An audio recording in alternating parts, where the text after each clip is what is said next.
also thank you guys, specifically Zach, for saying I had a nice haircut. It's the first time I I was just about to say cut that. my hair. You Yeah. were giving me some time. You got a nice haircut. You have 45 minutes or 50, whatever. You were due for a nice haircut after the coming out of this man came out of 4 brain surgeries and he's still looking fresh. Like, look at that. Like, that is an accomplishment. Yeah, clap for this man. 7 years ago. Oh, that doesn't have any reference. No, it doesn't make any sense. So you ruined the moment, bro. You ruined the moment. That's what you told me. I always ruin the moments, bro. That's fine.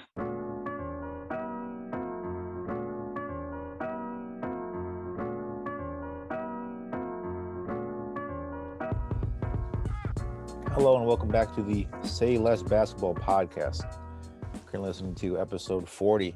Wow, episode 40, getting it done. Will with the lighter. You know what it is. Hosted by Will Donzella, Mohammed Daffleseed, Zach Fulser, the usual, the hosts. Got a nice slew of content for the NBA this week. We're into like a month in the season, so we're gonna talk about the Bulls tampering scandal, the KD and Steph MVP. There's been a lot of MVP talks and who should be in the front runner right now. Surprising teams that are winning and losing and haven't picked it up yet. Talking about the rookies and some awards predictions as well. So first off, the Bulls tampering scandal. This has been going on for a while. The Bulls tampering scandal with the Lonzo trade and the Kyle Lowry trade with the Heat. Will, do you have any thoughts on this, or Mohammed? Anyone can open it up. I'm looking at the NBC article right now, actually, NBA. So they're opening to suspensions and fines and, how much was the fine? Sorry. Negating draft picks. The fine is... I can't remember. It was pretty high, I thought.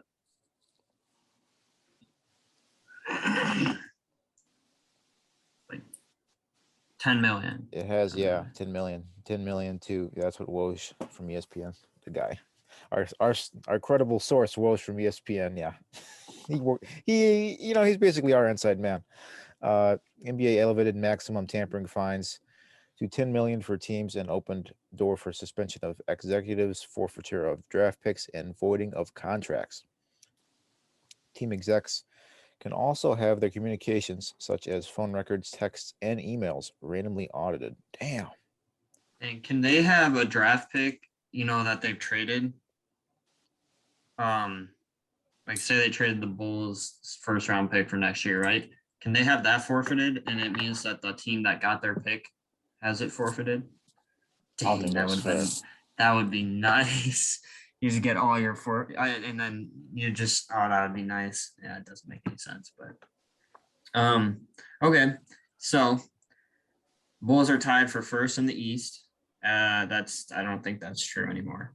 But at the time of this they're not first in the East, right? No.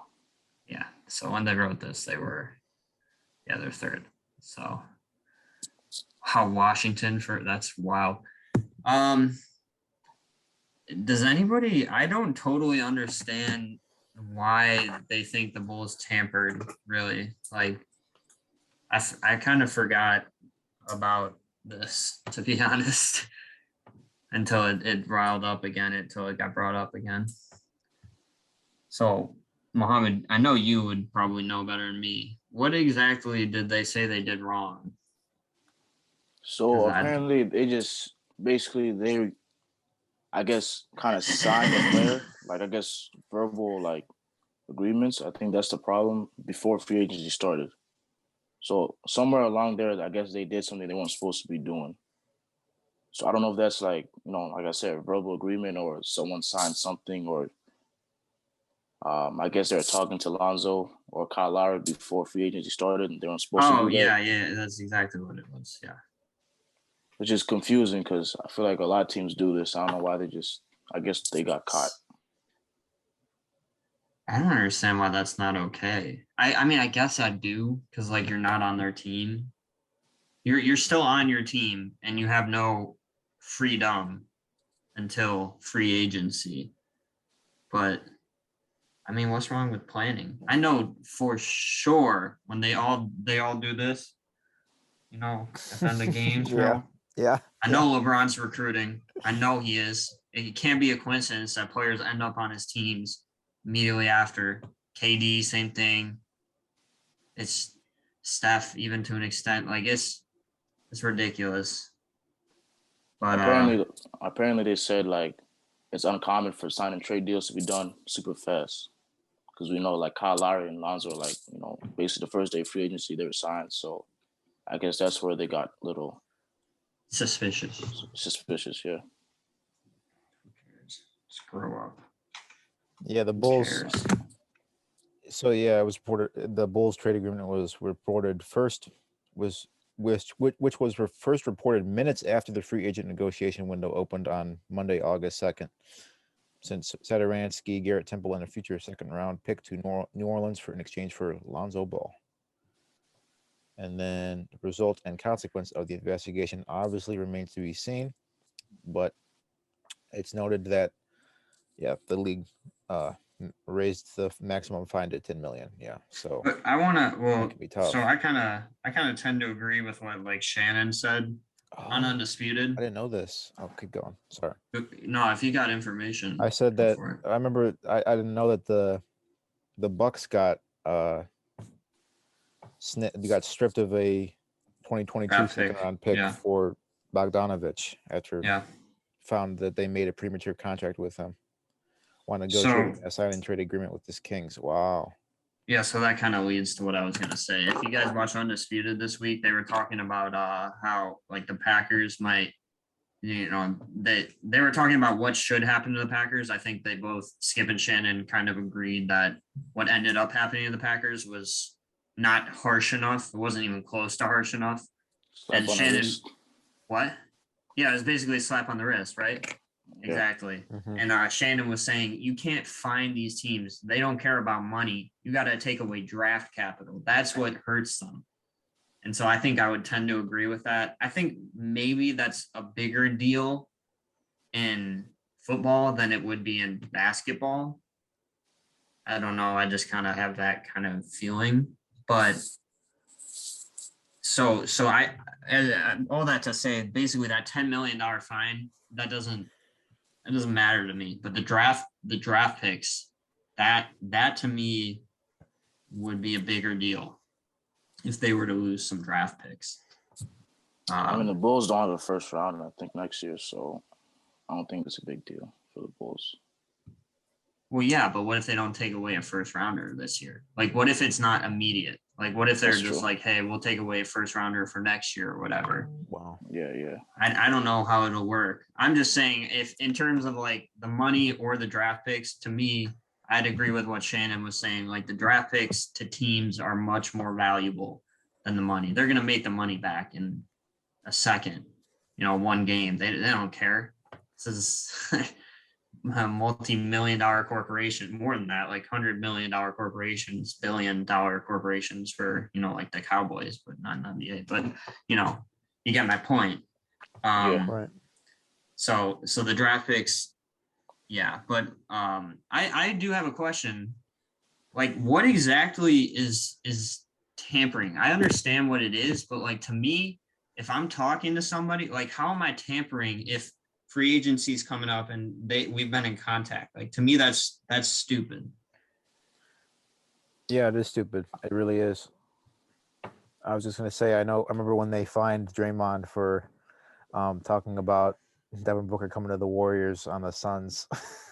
For talking about it on NBA. Magic Johnson. Talking about it on NBA on TNT. Like, come on, bro. Like, that's not. They're very strict about it, I think. So, I think they definitely.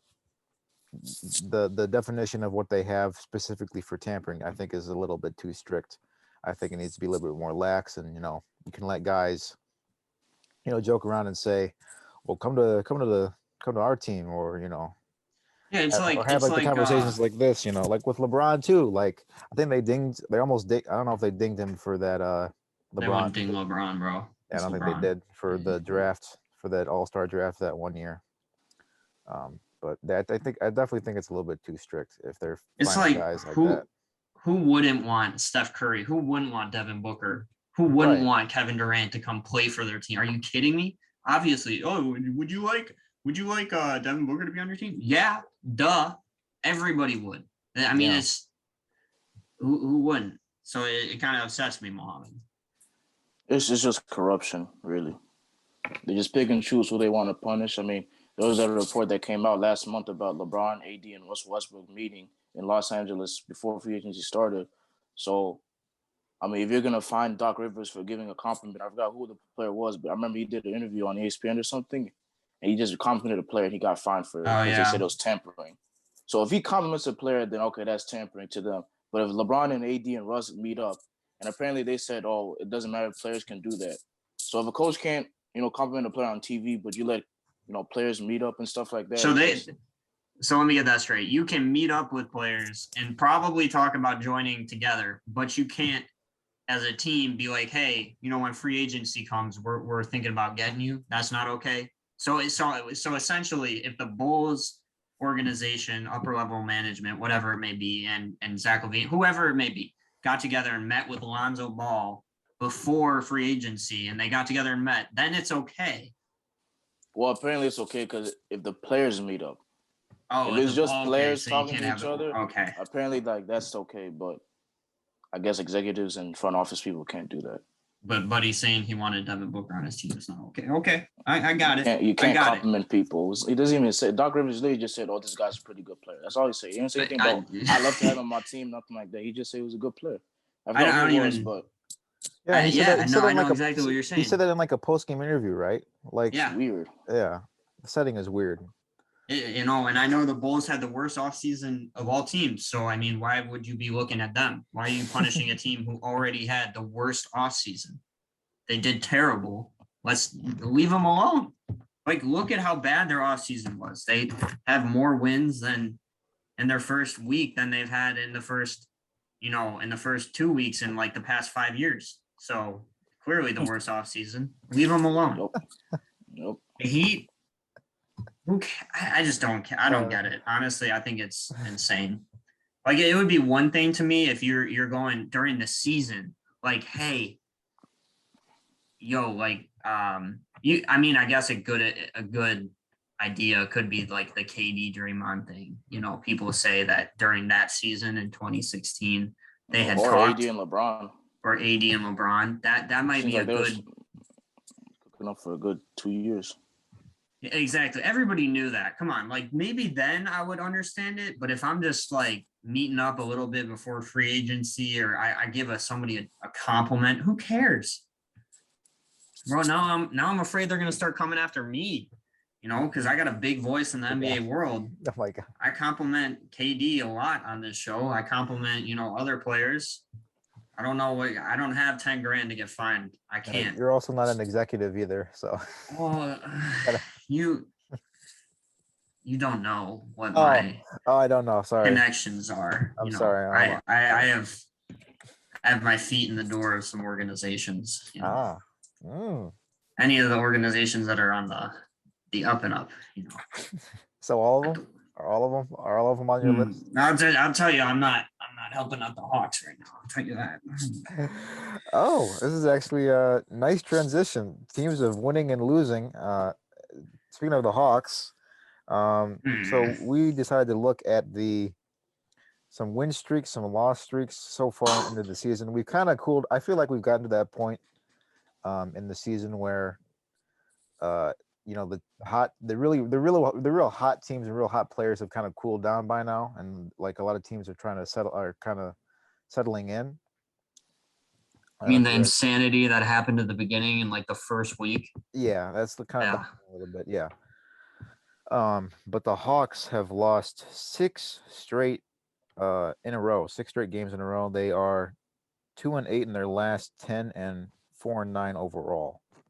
So it's not looking good for the Hawks right now. They have lost to the Raptors, Cavs, Rockets. Oh, wrong team. Hold on. The Pistons, dumbass. But they have lost to. Atlanta has lost to the Nuggets, the Jazz, the Warriors, the Suns, the Jazz again, and then the Nets and the and then they beat the Wizards. But those are all really good teams, or teams that have picked it up at least, I think. But if they're gonna improve from their seeding last year, I think they need to step it up. I don't know what you guys think about the Hawks right now, Mohammed. I said it at the beginning of the year. They're not going to be better than they were last year. I said that about the Knicks and the Hawks, and I said it last episode. It's because you got to make way for the Bulls, because the Bulls are coming. But I mean, yeah, to be fair, they lost to like 6 elite teams, at least teams that I would consider elite. I would say Denver is elite, and they definitely will improve when they get Jamal. They're not bad now. They're not great. Suns have kind of struggled, but the Suns are still the Suns. And then Brooklyn, Utah, obviously, Golden State. Those are good teams. So it's not like they're losing to trash. Yeah. Or the bottom feeders of the league, like Detroit, Orlando, Rockets. If that were the case, I'd be more concerned. But you know, that's tough. I mean, it's just the way the cookie crumbles, you know. Got to make way for these up and coming teams, the Bulls, the Cavs, you know, Washington. I'm sorry, we're running out of space in the East. We're running out of space. So I'm sorry for the Hawks, and I'm sorry for Trae Young, Mr. Can't adjust to rules. Although I don't know if I could make the argument that James Harden's having a bigger struggle. But you know, I'm not too upset with the Hawks. I'm a little more shocked by Milwaukee at this point, Mohammed. At this point in the season, dealing with a lot of key injuries. Yeah, a lot of key injuries.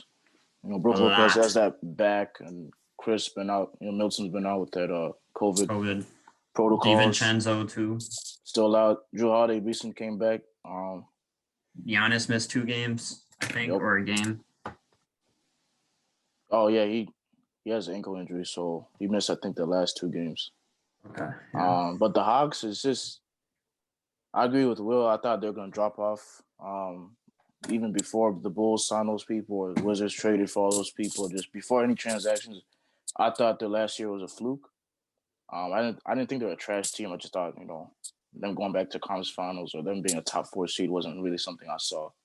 The main issue is just their defense is bad. They have the 4th worst defense in the league right now. So, and Will said, there's been a lot of, you know, their schedule has been tough. But you know, I'm trying to look at their schedule right now, who they lost to. I just want to say the Bulls have had a really, really tough schedule, top 5 in the league, and they are 9-4, not 4-9. Just want to point that out. They're actually. I'm just saying. I'm just saying. Okay. 8-4, not 9-4. Sorry. The Bulls. Oh, 8-4. I'm sorry. I can't read. It's okay. Rookie mistake. I was kidding. I'm new to the show, guys. But we said the Hawks have lost to a lot of good teams right now, or teams that have been hot. Yeah. I mean, I know they lost to Nuggets. They played the Jazz before that. They got smoked by the Jazz. They lost them twice, I think. Who, the Jazz? Yeah, they did. The Jazz 2 times. And they played the Warriors, too. Didn't the Jazz get obliterated last night? Sorry. Yeah, they did. Where are the Jazz? The Jazz are in 6th. Wow. It's because the West is like pretty top heavy. It's got the Warriors, and then 8-5. Everybody else is separated by like a game. And they lost. So basically, 6-game losing streak right now? Mm-hmm. 2, 3, 4, 5. Lost to Brooklyn, then the Jazz, then Phoenix, then Golden State, then Utah again, and then they lost to Denver recently. They played Milwaukee today. Then they played the Magic, Boston, Charlotte, Oklahoma City. So I guess in their losing streak right now, they've been playing really good teams, obviously playoff teams. So maybe that's the case. They're just not better than those teams. But if they lose to Orlando and Charlotte and OKC, San Antonio, Memphis, New York, Indiana. So their next couple of games, they're going to be playing some teams that are also struggling. So we'll see. still early in the season. Obviously, they had a slow start last year, but they picked it up and they made the playoffs. So I still think their playoff team is just they're not as good as last year. No, they aren't. East is really good.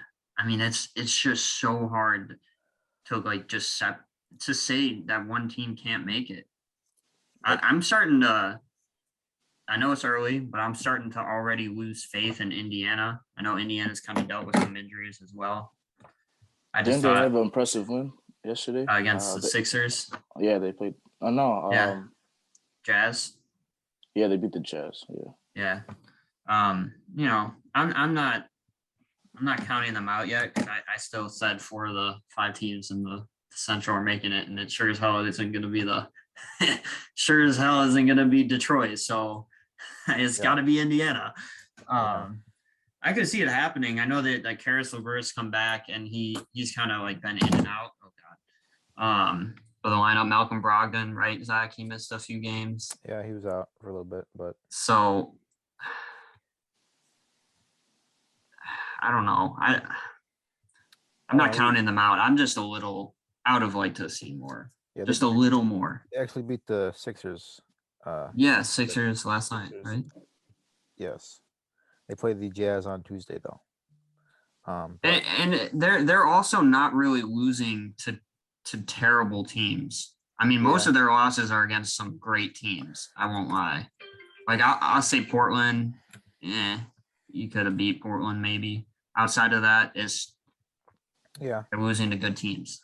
Some of them have dealt with like Milwaukee and Boston have dealt with injuries, right?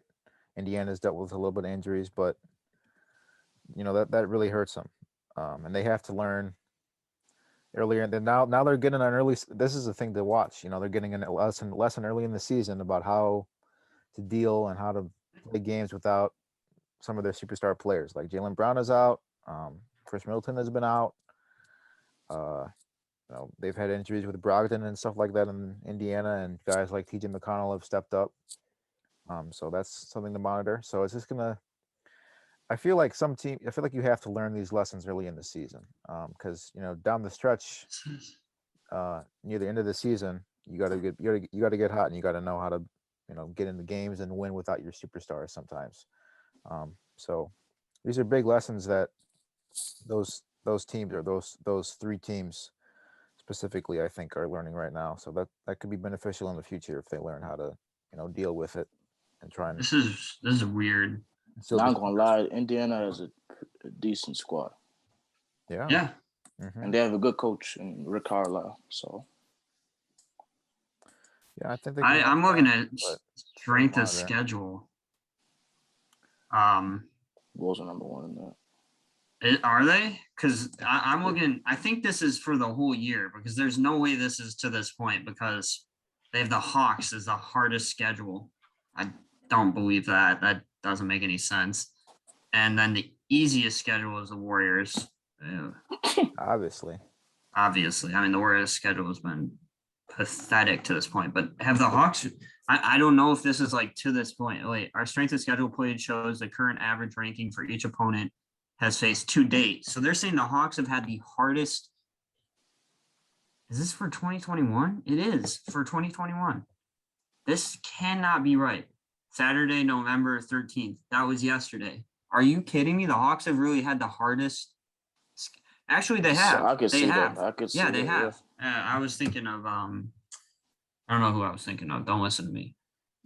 So teams we just talked about, Hawks and Pacers. Yeah. Right there at the hardest schedules.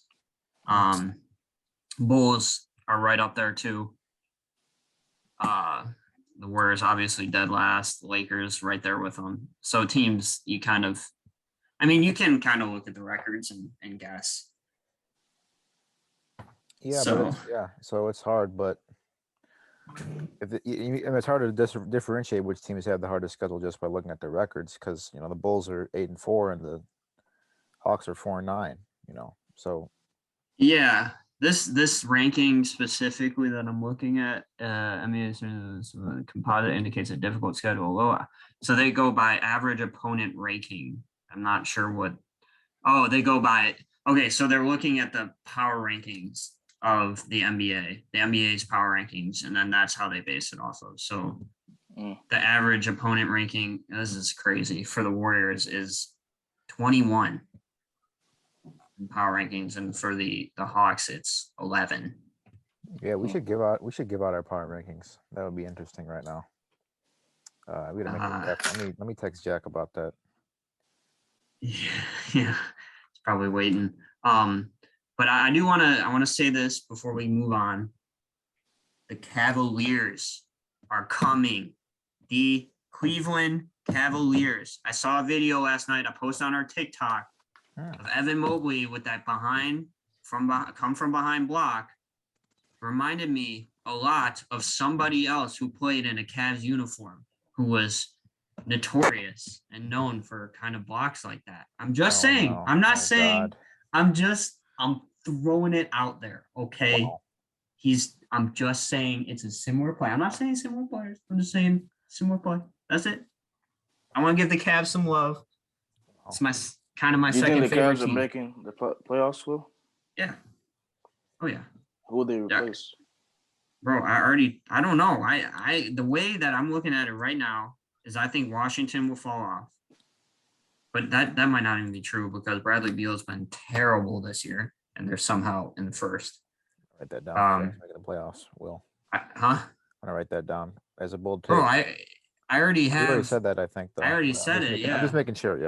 Yeah. Yeah. I got Cavs and Indiana making it. I don't know how that's gonna happen. I really don't. I don't know if I could twist it because I don't know who to take out. And are you including the play-in tournament as playoffs? Or are you saying no? We didn't include it. We didn't include it last year. I know, but I remember like last episode you said, Mohammed, that you're including the play-in tournament that's making it. So I just want to. I don't know who I take out. I'd have to like sit down and think about this. Well, if you include the play-in tournament as making the playoffs, then you have to acknowledge that you were wrong about the Warriors last season, and that's not going to happen. So. Yeah, I'm telling you what my buddy said here, not how I would do it. I do it as the 8 teams that make the playoffs and play for the championship. That's how I look at it.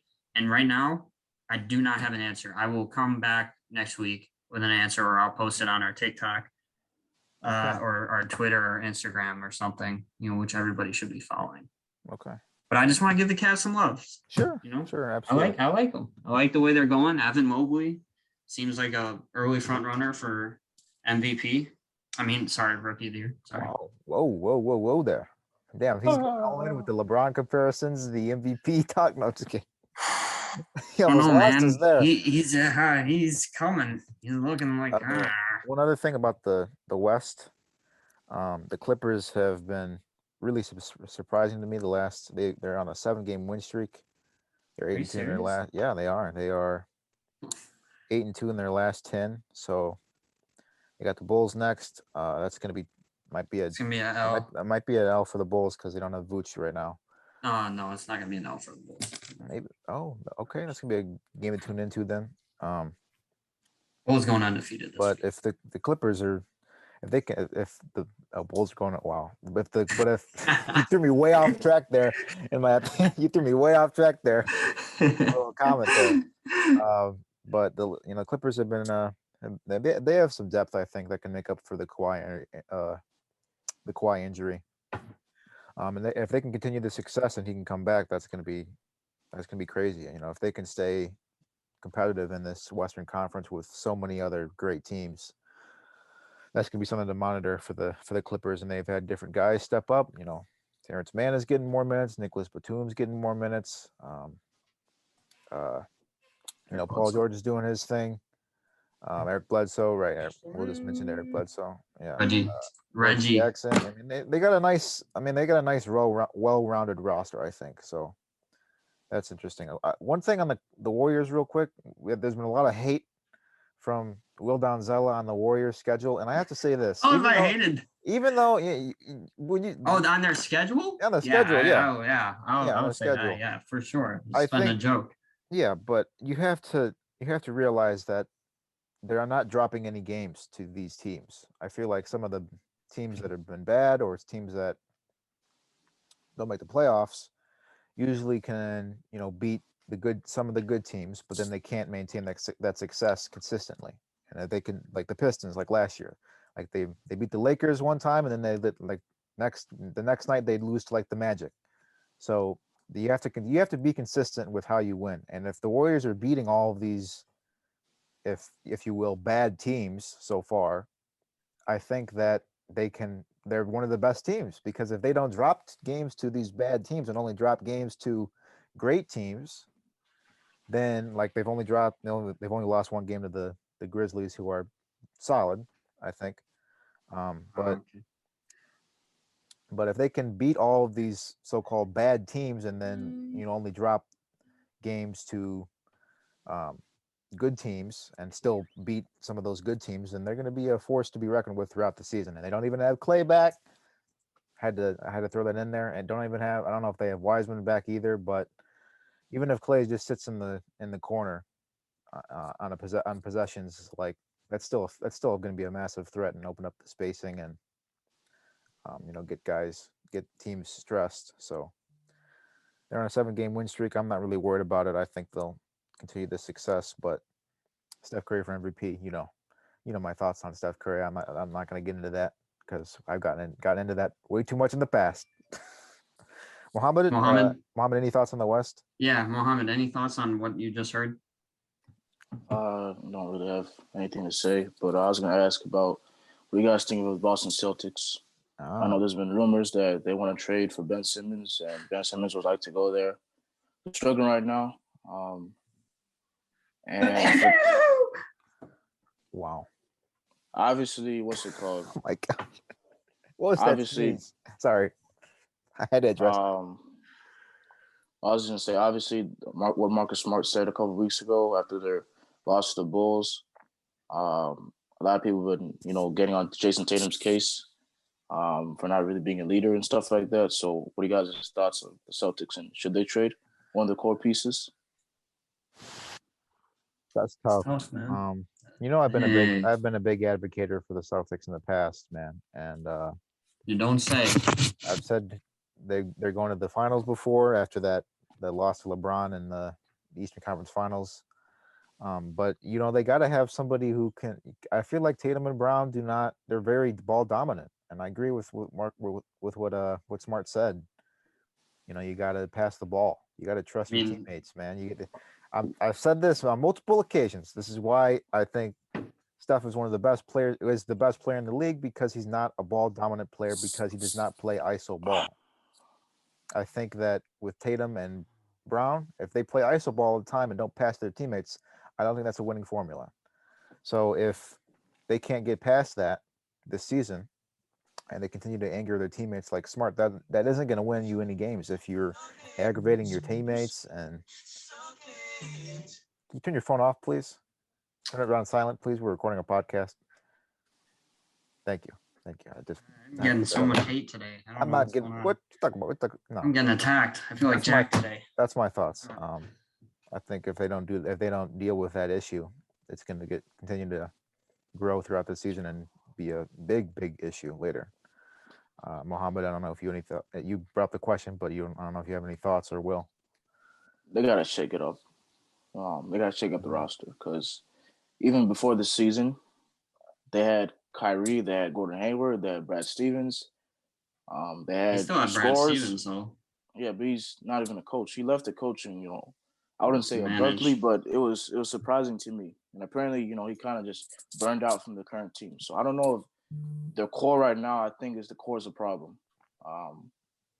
But back to my point, it's just they've had decent teams. They got into the conference finals. They've made the playoffs. They've had Kyrie. They've had Kemba Walker. Obviously, Tatum Brown's come up has been great. Robert Williams, Marcus Smart's been a good defender. It's just like they're underachieving. And just like the Sixers, Bucks until last year, they're underachieving. So I don't know. Maybe they got to shake it up. Bucks shook it up, and they got Drew Holiday, and, that got them a championship. Obviously, Giannis's improvements been something. Sixers, I think, got to shake it up, and they probably have a good chance of trading Ben Simmons away. I feel like Boston has to do the same thing. I've been when they got Kyrie, I thought they honestly would go to the finals just by obviously he got injured and stuff like that. But I don't know. Just they have defense, they have good coaching, they have scores, they have everything a team needs. And it's just weird to me how they've been struggling these past 2 years. Just weird. Okay. Well, you said it's likely the Sixers trade Simmons. I don't know how likely that is. They got to at some point. Well, I agree, but it just seems like it will be much harder than we think. Because I just think I've said it many times. We all agree his trade value is nothing, and it just is. No, it has to be. Like if I was a team, I would think that he just doesn't want to play for them. Yes, obviously, but I'm saying that someone has to trade from it eventually. No, I'm not disagreeing. I'm saying everybody wants him. I mean, everybody would want Ben Simmons, but I'm saying the Sixers, as Zach has said many times, this is where it is, right? You can see my hands. Sixers are up here, rest of the league's down here, because it's so clear how much he wants out. You can't ask for this much anymore. So the Sixers have to come down. If they can do that, then obviously he's going to get traded, which I think is what is going to happen, because there's no way they're going to get, a superstar back for him. That's just not going to happen. Like Damian Lillard, maybe if they want Dame, they have to throw in some picks and stuff. That might happen, but I digress. As for the Celtics, they gotta mess this roster up. Like you said, I think the Tatum and Brown experiment has not worked. It hasn't. Personally, I would get rid of one of them. If you're really looking to start a rebuild or build around one, you got to build around one of them, because I think clearly the two of them, it's just not going to happen. Who would I get rid of? I'd probably get rid of Tatum personally, just because I think Jaylen Brown's the better defender. He has shown growth on the offensive end. I haven't seen Tatum show any growth really on defense. So personally, that's who I would get rid of. But they got to shake this roster up, because like you said, Mohammed, like you said, Zach, there is no reason this team hasn't gone farther. Like the names they've had on that team, like you said, Kyrie Irving, Terry Rozier. We forgot about Terry Rozier. Yeah, Terry Rozier has turned into a really great player. Al Horford's been a nice piece. Robert Williams has developed really nicely. Obviously, Marcus, you got your core. Let me just address that really quickly. Marcus Smart should be the leader, and he should be what Lonzo Ball should be to the Bulls. To me, he should be in charge of the offense. Which I know he has, and they still. I just see a lot of people on Twitter speak of Marcus Smart running the offense. They say that basically, he can run the offense, but he's just not a floor general. Like, they need an actual legit floor general point guard to So that brings me. Go on. Sorry. That brings me. Yeah, that brings me to the fact that they also got Kemba, right? Then they now have Dennis Schroeder. Like, these names, you look at these names, and you'd be like, man, how have they not at least made the finals? At least made it just once. The Celtics history and everything, 18 championships or whatever it is, right? 18. Mm-hmm. You just be like, this is disappointing for the team history, just with the history the Celtics have. And I think it's shown. I think you've seen enough to know this is not going to work. So I would shake it up. I get rid of Tatum. Tatum's trade value, as opposed to Ben Simmons and Kyrie Irving, his trade value is probably through the roof. You could get some great pieces, build around Jaylen Brown. I think Dennis Schroeder is I think he's good. He's a good scorer off the bench, but he starts, right? Yeah. Yeah, so I would maybe bring him off the bench, but I guess you kind of need him. But I would look at moving. Go on. No, nothing. My bad. Okay, but all this to say, I would move one of those big guys, one of those big stars. Robert Williams doesn't need to be a star, really. He's a great defensive piece. He's like a complimentary player, so I don't even worry about him. But those two, it's not working. Something needs to change, unless you want to just be insane and keep trying again, which I don't think. Because here, I'm sorry, I'm rambling, but here's what they got to look at is do we have an actual chance to beat the Bucks, the Nets, apparently the Wizards, the elite teams in the East. The Sixers, to an extent, when the They Sixers, do. you think they have a chance to? If they get They have everything the right. personnel. They I'm have. not saying They're a I'm not well-balanced team. okay. Yes, they have the The personnel coaching to do it. might be issue, but I don't know. It's just They have the chemistry is the personnel problem. to, but are they doing it? They haven't. They're not. So if doing you right now, haven't yeah. been doing it, you got to change something. You can't expect a different result doing the same thing. That's just how it is. They should try to get a pass first point guard. That was going to be my next question: is if you trade one of Tatum and Brown, I think what are you if doing? you can trade, if you can get a point guard like that for Tatum and Brown, then I would say trade Marcus Smart. Yeah, that's interesting. I think they should trade Marcus Smart for that type of point guard. I don't know who's out there because it seems to be like, these new age point guards seem to be more of a scoring first type point guard. But if they could get like a floor general that can control the offense, give them a good tempo or something like that. And I feel like if they have a leader, Marcus Smart, the deal with him is I think he's good enough to hold people accountable, kind of like, control the team.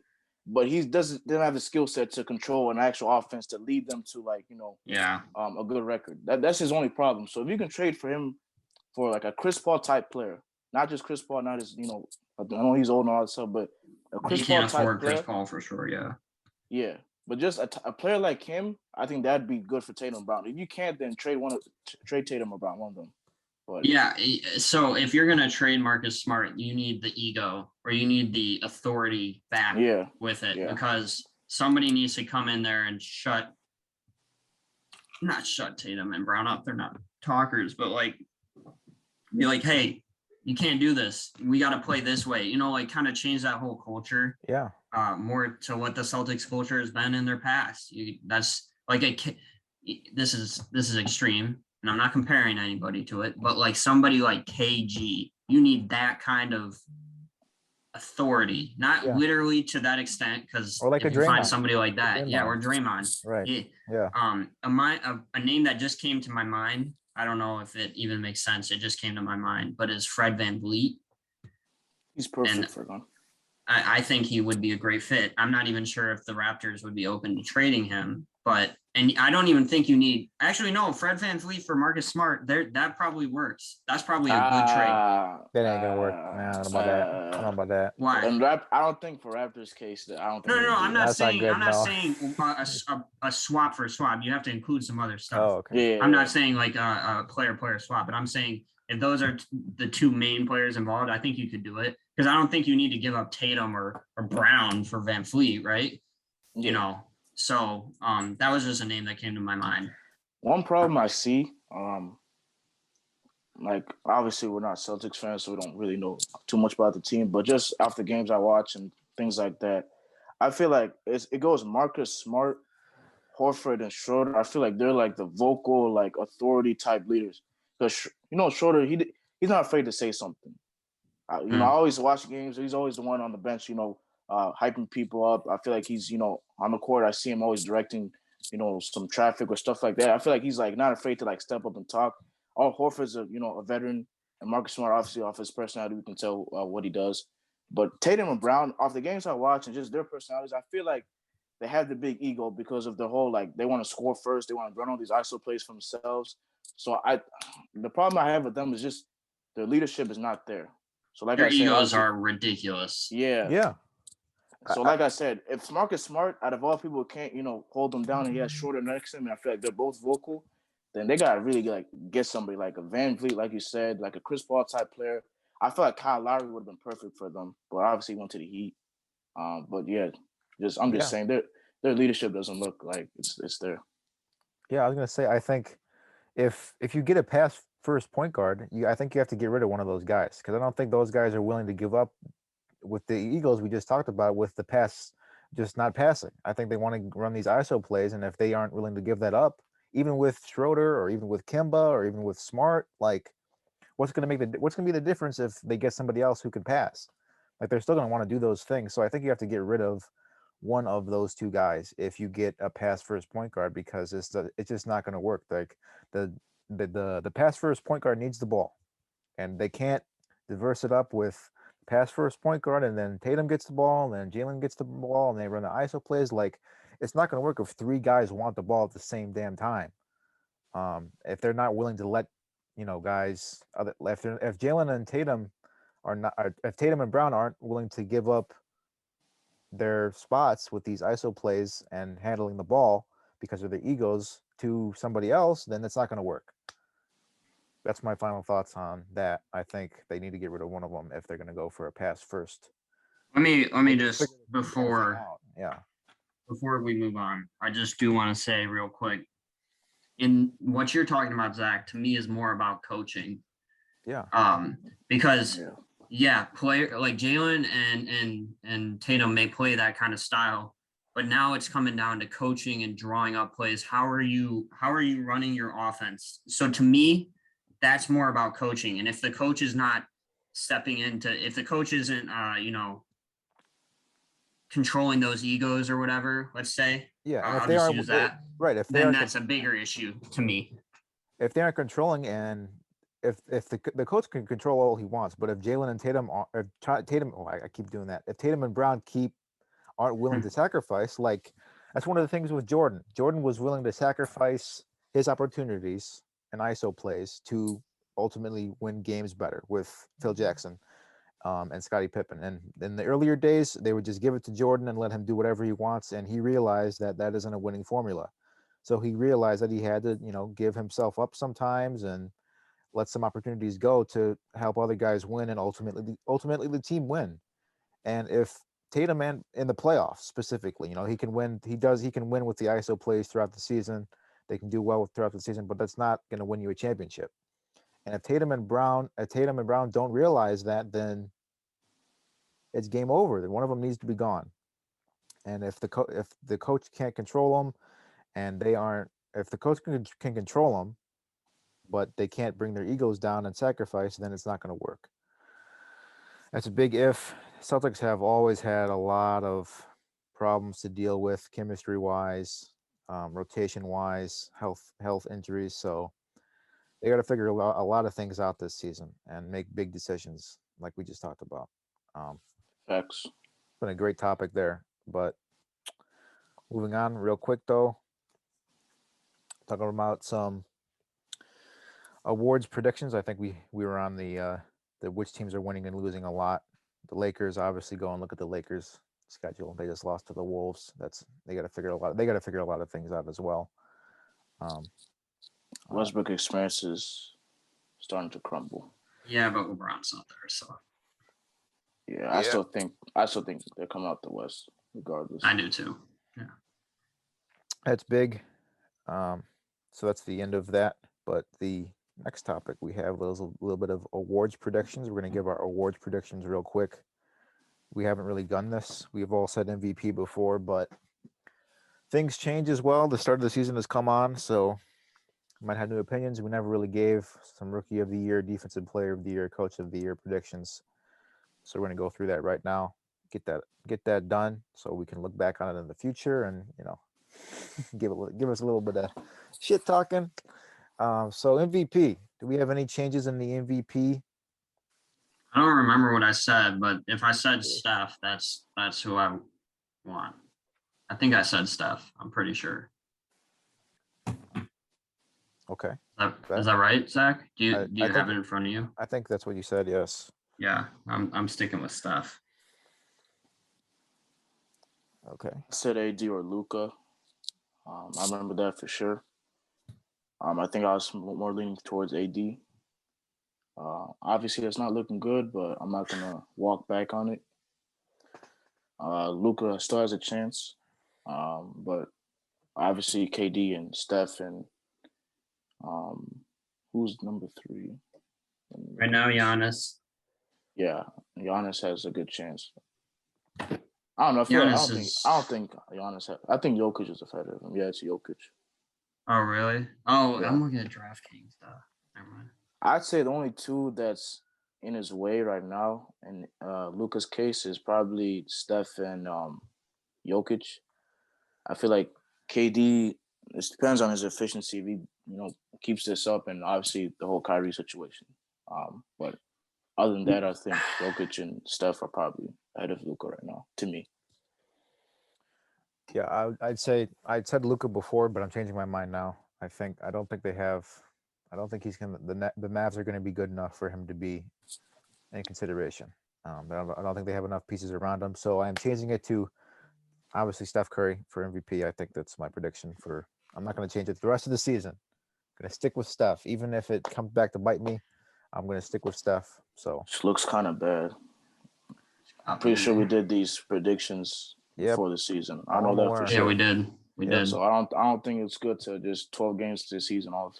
Just switch it up. Back off your. I'm not really sure why I said Luka in the beginning, but probably because he was favored. That's an L. We'll take it as a punch there, but we roll with the punches here, I think. So, Defensive Player of the Year. Any predictions for Defensive Player of the Year? I think I said Lonzo. I don't remember if I said AD for this one. I have to look back, but who's winning? Who's Defensive Player of the Year? Shockingly, Rudy Gobert. God, Rudy Gobert is fine, but man, I know I've been a big advocate for Miles Turner. Yeah, I still think he's underrated. I think AD's or Rudy's probably the top two favorites right now. But I want to still advocate for Miles Turner. I think he's underrated. I don't think Gobert should win again. I think we're into that topic now where it's like, okay, we're bored of this, so we got to give it to somebody else. That's the sad part about the league. That's a sad part about the league, but that's the way it happens. For my prediction, I'm not really sure, to be honest. I'm gonna go with AD. Okay, let me write that down. I don't remember what I said. I think I said Lonzo. I think you said Lonzo, yeah. And I don't want to back off that, although it kind of at this point already seems asinine. I think Lonzo's played really good defensively. I really do. Do you think him and Caruso can make an all-defensive team this year? Dude, Caruso, yes. For sure. Caruso for sure. Caruso could sneak in on like the third or something. There's only two. Oh shoot. Yeah, that's. I think for sure. If you lead the league in steals, I think for sure you need to at least be one. 100%. I'm thinking about name brand, which let's just face it, plays a role. It just does. All defensive teams, I don't think so. I think name brands plays a role in every kind of award. Yeah. But so my Lonzo pick, I want to stick with Lonzo, but I'm going to stick with Lonzo. It doesn't make any sense, but I think he's played really well. I think he's played great defense. Wow. You tweeted about this, Mohammed. Who was Gobert going up against? Who did he get blocked by recently? Miles Turner. Miles Turner. I'll go with Miles Turner. I'll back you on this, Mohammed. I'll say Miles. Back in one of our takes. That's crazy. What? What you mean? What? Okay, fine. I'll change it. Oh, it's like it just got two. Go ahead, bro. It's your world. Wow. And I'll go with Bam then, since you both just disrespected me. My pick. Wow. I was thinking about choosing Bam. We'll go with Bam. Glad I didn't. We'll go with Bam. Whatever. The next one, Rookie of the Year. I said Jalen Green before the season started. I said that too. I have to stick by it, even though he's looking like not even top 3 in consideration right now. You both said Jalen Green. Yeah. I'm pretty sure Evan Mobley is the front runner, right? Or Scotty Barnes.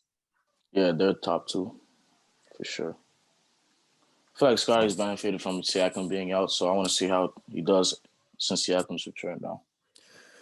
Since you both said Jalen and I don't know what I said, I'll just say Cade. I think that I'll just say Cade. I'm impressed with my boy Franz Wagner. Even with other things, I don't think that's fair for me to say something with the strong starts, even if you guys said Jalen early in the season. So I'm just gonna say Cade. Coach of the year. I think I'm pretty sure I said Billy or Explosive, so I'm gonna go with I think Billy Donovan. I'm almost certain I also said Billy Donovan, but now it's just kind of seeming like Mohammed I'm gonna I have said to. the same thing. I have to go back and watch these because. Yeah, I would love to say Billy. Yeah, I said Billy. I don't know who else to say honestly, because I think it's gonna be him, or if the Warriors stay this high, it's gonna be Steve Kerr for sure. Steve Kerr will win Coach. But I don't know. I feel like Coach of the Year is one of those like in terms of like who had the best improvement. Sometimes, so like some years, I don't think it's the best year. I mean, best team. That's true. Yeah, yeah, it's the best It's one of improvement. those. It's one of those, narrative based awards. Yeah, and if it's that, I think it should go to Donovan so far. I think I'm gonna stick with that as well. If the Bulls get a top 3 or 4 seed, I think for sure Donovan needs to be in consideration. I feel like I know I said Spolster, but I feel like since he's been good for the past couple years, unless they get a number 1 seed, I don't think he's going to be up for consideration. Maybe Monty Williams. Obviously, if the Wizards keep this up, maybe I think who's it? Scott Brooks still coaches them. So maybe the Warriors. Oh, I said damn. I mean the Wizards. Sorry. Oh, it's like. Well, I was way off before. I said the Celtics coach. Yikes. I mean, the it's Celtics head still coach. it's so early. Yeah, we really don't know, but That's just a big team, obviously. Most improved. Most I don't know improved. who I said. I think I might have said. Yeah, but I definitely don't remember what I said for most improved. I'm gonna switch it up. I'm gonna switch it up, Zach. All right. I don't know. I know what I said. Before. I know who I said. Yeah, I'll stick with mine. Yeah, go ahead. Who'd you say? I said Nickeil Alexander-Walker. I'm gonna stick with that. I'm gonna switch mine. I don't know what I said before, but I'm gonna do Tyler Hero. My boy has been balling out this year so far. All right. I'm gonna go to Tyler Hero. What? Huh? Excuse you? Huh? Most improved, Mohammed? I don't know. My knowledge in this one is not really. Hold on, give me a sec. Okay. Yeah, I feel like with Walker, I said that before. I'm just gonna stick with Walker. I've always liked him.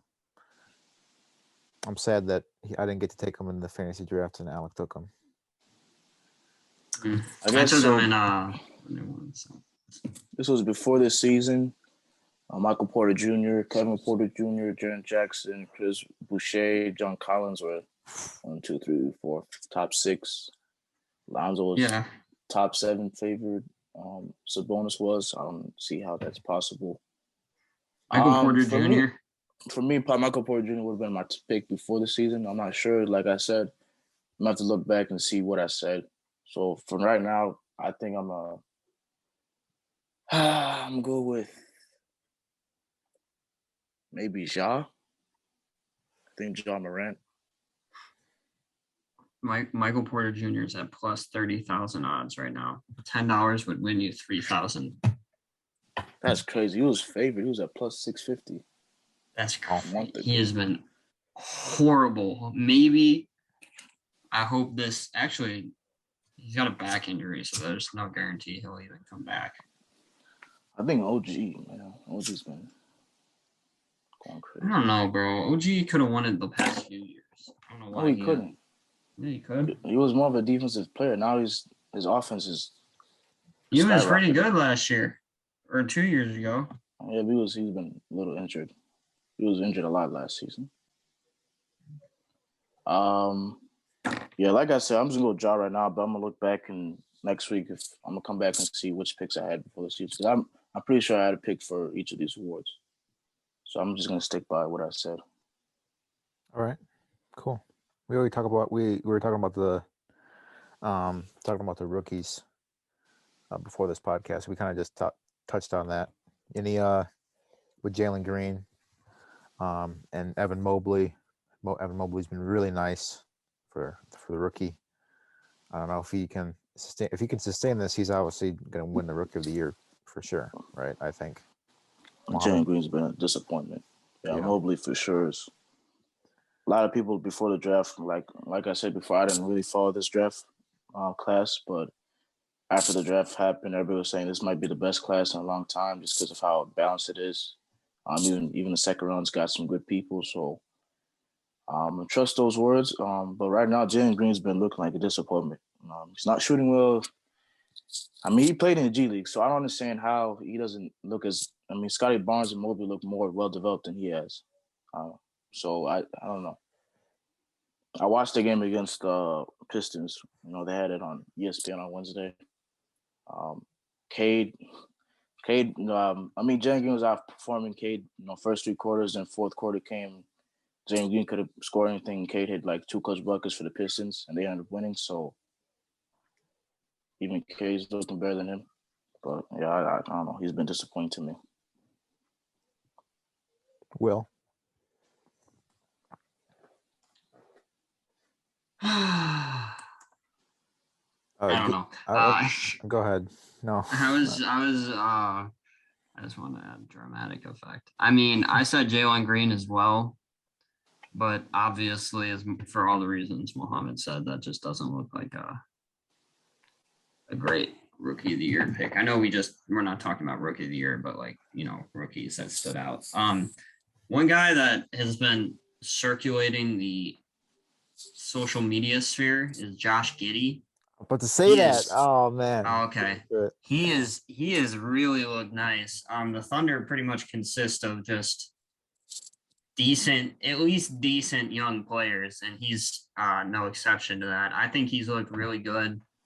I'm not picking him to win Rookie of the Year or anything, but in terms of guys that I just didn't see coming, I didn't even know who he was because I'm not a huge college basketball fan. He's from Australia. Yeah. Wow. Oh yeah, you're right. So he's looked really good. 2 guys I picked up for my fantasy team. That's mainly the reason I kind of recognize them is Franz Wagner, and then Chris Duarte. They both look really good. Duarte, I think, might fall off a little when Carousel kind of gets going. But Franz Wagner, I hope I'm saying his name is Franz Wagner, right? Wagner, isn't it Wagner? I don't know Wagner. I don't know how it is. I know it's like German, I think. But if he can keep this, I think he is starting to solidify a role on the Magic. So I think he could really kind of up his odds for Rookie of the Year and develop into a nice piece. But the top 2 picks have not looked great. Yeah, they're not what you would expect. So I mean, but yeah, I want to say just before I hand it off to you, Zach, I do agree that this draft class has looked really nice. It's definitely one of the better ones since I have really started paying attention to the NBA. So very well balanced. Facts. Yeah, you guys kind of already touched on them. All the rookies, Mobley, like Giddey. They have a really well balanced rookie class. So, what do you guys think of Jalen Suggs? He hasn't been that good, has he? He hasn't. I don't know. I feel like he could be better. Don't him and that Wagner guy play the same position, basically? Him and who? The guy you're talking about, Wagner? Isn't Wagner? I don't think so. Wagner is a power forward. Yeah. Is he? Or a small forward. So what is Jalen Suggs? Is he a point guard? Point guard. Or is he just a guard? Plays point guard, I think. So I know he had a couple of good games at first, like 3 games a season, but ever since then, I really haven't heard of anything about him. Yeah, Jalen Suggs plays. They list him as a guard, but I think he mostly plays point guard. Franz Wagner they list him as a forward as well. But that's not NBA. Apparently he's hurt right now. So who? Jalen Suggs. Suggs. Yeah, he has yeah. an ankle injury. Do you have him on your fantasy team? I don't have Jalen Suggs. I have Franz Wagner. Oh, he's a small forward. He plays small forward. Okay, I was wrong. Jalen Suggs, though. Why do I think he plays point guard, bro? I think he does. He is. There's 4 people in the Magic that have like blossomed with him coming in. Cole Anthony, Mo Bamba, since he's gotten minutes, he's been showing up. Wendell Carter Jr., obviously, since he's gotten a chance with them, and then Wagner. So I don't know. It's tough because all 4 of these guys didn't really have a lot of traction their way coming from fans and just analysts, and now they're popping off in Orlando. So, and him being a rookie, I feel like it's gonna be hard for him to develop this year. But I think he's a pretty good player in terms of just makeup and stuff like that. So, all right. Yeah, Cole Anthony is really stepped up. He's a guy that we could even look at for most improved if he continues this. For sure. Because he has really balled out this year. Which I guess in a way is good. Maybe like the presence of Jalen Suggs, because I know his name in college was huge. Him jumping on the table and doing what he did. That kind of creates a name for you, and maybe that inspires competition. And it brings out the best in other people. I'm not saying that's what happened, but I'm saying maybe just him being there has promoted people to new levels of be better. Yeah. Remember that graphic you sent last week? We talked about last week, and how he was basically the worst defensive player. He was legit the left bottom corner. He was the worst. No, not just the worst defensive. It was the worst player. Yeah. The worst player in the NBA. Well, that wasn't all NBA players, but that was, we get the gist. There's a lot of names on there that he should have been on the same level with, but he wasn't. Yep. Yeah, he's had a rough start to his career. I just think he hasn't established himself on the team since other guys have basically, like we said, Cole Anthony, Mo Bamba exploded into really good players for them. So once he finds his role, and I think he really show what his potential has. Wendell. Yeah, Wendell too. Our guy. I'm still kind of torn. I'm still torn about that a little. All right. Wendell would have been so good for Billy Donovan. Yeah. And it would be nice now that we lost Patrick Williams. Yeah, if he came off the bench, man, even and that Vooch doesn't really play defense. Yeah. All right. Well, a lot of things left unsaid, if you will. A lot of things to be seen, developing this season. It's gonna be a long season. A lot of things that can change throughout this team, with teams and players and rookies and everything. So, stay tuned with us. Episode 40 in the books. We appreciate all y'all. Nice slew of topics this week. Love you guys. I love sitting down. Bears can't lose this week. Bears can't lose this week. We on a bye. No Fields jersey. Damn. Yep. Because they're on the bye. Yep. But love you guys. Love discussing basketball with you guys as always. Appreciate it. Follow us on YouTube, social media, TikTok, Linktree, Instagram, Twitter. You know what it is. So appreciate y'all. Peace. Have a good one.